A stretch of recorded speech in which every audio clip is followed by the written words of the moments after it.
तर आता कुठे अजित पवारांनी या पैशाबाबत जे वक्तव्य केलं होतं त्याच्यावर सारवासारव केलेली आहे। मात्र हे सांगताना दादांनी लाडकीला 45,000 रुपये कोटी देत असल्याचं सांगितलंय।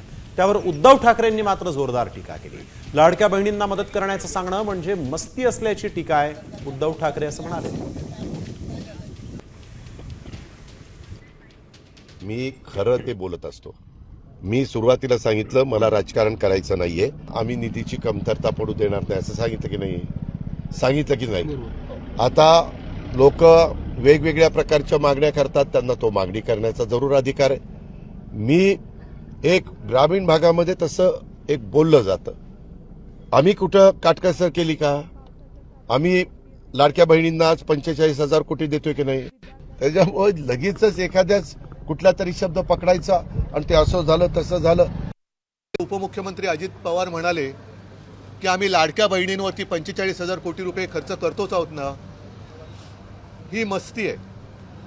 45,000 कोटी वर्षाला तुम्ही जर का खर्च करत असाल, त्यातले घोटाळे आता एक एक बाहेर येतात, तो एक भाग वेगळा झाला। पण लाडक्या बहीण योजनेतून जे 1,500 रुपये त्या बहिणीच्या घरी दिले जात आहेत, त्या बहिणीचं घर आजच्या या परिस्थितीत 1,500 रुपयाने सावरलं जाणार आहे का? त्याचं उत्तर सुद्धा उपमुख्यमंत्र्यांनी द्यायला पाहिजे।